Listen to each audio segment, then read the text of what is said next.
Bonjour les amis, j'espère que vous allez bien. Je suis Pascal Trifinguy-Colbert. Je suis directeur d'un centre bouddhiste et maintenant indigène depuis maintenant 26 ans.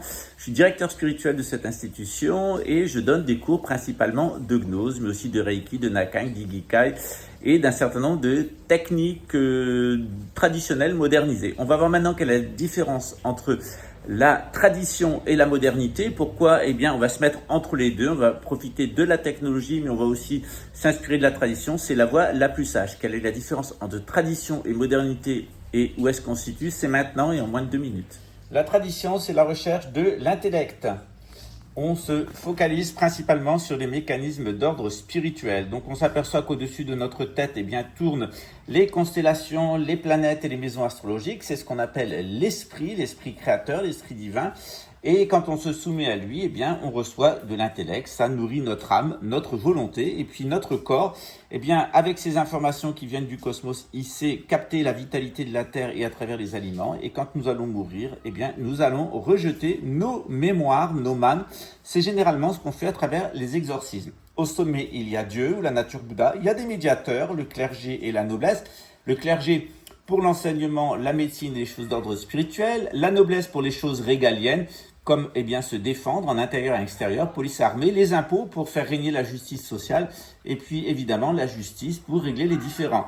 En bas, il y a le royaume, et ce royaume, eh bien, il est constitué de producteurs, des artisans et des paysans, et d'un servant. Si vous voulez en savoir plus, allez sur tantris.onfc.fr où je vous présente tout ce système. Et de l'autre côté, on a le monde moderne, c'est un monde de contrôle. Le monde de la modernité, c'est un monde matérialiste. Alors évidemment, on met le corps au-dessus de tout. Actuellement, on nous propose une mutation de notre ADN en prenant du graphène pour nous alimenter grâce à des tours à eh bien, de la pollution électromagnétique, principalement des micro-ondes. On nous dit que grâce à ça, eh bien, on va arriver à rationaliser la quantité d'êtres humains, notre comportement, etc. On va devenir des êtres totalement rationnels. Et en ce qui concerne l'irrationnel et ce qui est lié à notre fameuse âme immortelle qui transmigre, eh bien, l'intelligence artificielle, via des médiateurs, va pouvoir nous contrôler. Elle va contrôler psychotroniquement notre inconscient en modifiant notre électromagnétisme et en imprimant sur notre inconscient toutes sortes d'informations. Alors ce monde, c'est le monde du satanisme, c'est le monde de la maîtrise totale, de l'administration totale de l'être humain. Satan, c'est comme le mot satrape, c'est celui qui administre, c'est les gens qui veulent administrer notre vie. Dans le cas actuel, ce sont les banquiers. Les médiateurs, eh bien, c'est pas le clergé et la noblesse, c'est le graphène qu'on va vous mettre dans le corps, l'intelligence artificielle qui va vous contrôler, notamment votre ADN, pour vous faire vivre comme ils le souhaitent ou vous tuer comme ils en ont envie. Évidemment, et la technique principale, c'est l'esclavage par l'inconscient. Alors évidemment, aucun des systèmes se présente en tant que tel.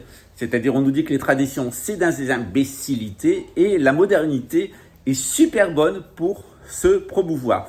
N'empêche que la modernité, quand on fait les comptes depuis 1307, c'est-à-dire son apparition avec Philippe le Bel, eh bien, on voit qu'elles ont été la connaissance que cela a apporté. Ça n'a apporté aucune connaissance, ça fait que les êtres humains n'arrivent pas à se connaître entre eux et n'arrivent pas à se connaître eux-mêmes. Et puis ça a amené des guerres et encore des guerres. Ça a commencé par le nationalisme, puis les nations se sont divisées entre nations qui privilégient la collectivité et nations qui privilégient l'individu. C'est le capitalisme d'un côté et le socialisme de l'autre, ou le socialo-communisme de l'autre.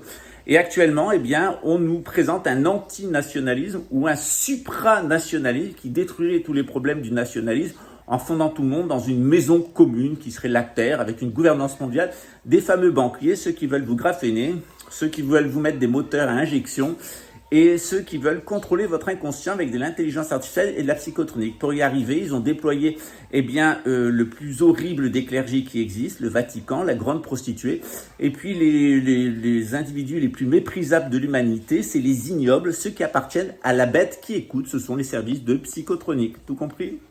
Alors dans ce contexte, eh bien, qu'est-ce que propose le bouddhisme? Le bouddhisme dit, et les indigènes ont dit la chose suivante, eh bien, on dit la technologie est neutre, on n'est pas obligé d'obéir à l'intelligence artificielle, on n'est pas obligé de se graffer, on n'est pas obligé de passer au moteur à injection, on n'est certainement pas obligé d'avoir notre vie contrôlée par des banquiers. Eh bien, comment faire? C'est la voie du juste milieu, c'est-à-dire prendre l'esprit de la tradition et fonctionner avec la tradition et accepter les évolutions technologiques qui nous facilitent la vie au quotidien et même mieux, les produire nous-mêmes sans passer par l'industrie. C'est possible, notamment en recyclant. Et vous, Qu'est-ce que vous en pensez? Dans quel côté vous situez-vous? Des fondamentalistes complètement traditionnalistes ou des intégristes, des ayatollahs et des islamistes de la technologie, ce qu'on appelle les geeks? Est-ce que vous êtes un des fanatiques de la destruction de l'humanité par l'intelligence artificielle, ou est-ce que vous êtes plutôt des gens équilibrés qui pensent qu'il faut utiliser les sciences traditionnelles, mais qu'il faut ne pas refuser les évolutions techniques? Gagnant, gagnant de chaque côté, sans les inconvénients. Si vous voulez en savoir plus, je vous invite à vous connecter sur notre site rio-budismo.onlc.eu. C'est en plusieurs langues, français, anglais, portugais. Vous pouvez nous envoyer un email à l'actualitésinarchique@gmail.com, tout en un, ou à templeagentdapraya@icloud.com, templeagentdapraya@icloud.com. Je le fais extrait avec l'accent français, ou nous contacter sur WhatsApp ou WeChat, c'est mieux WeChat, au plus 55 21 97 967 93 77, plus 55 21 97 967 93 77. À bientôt pour un cours de gnose. Ciao.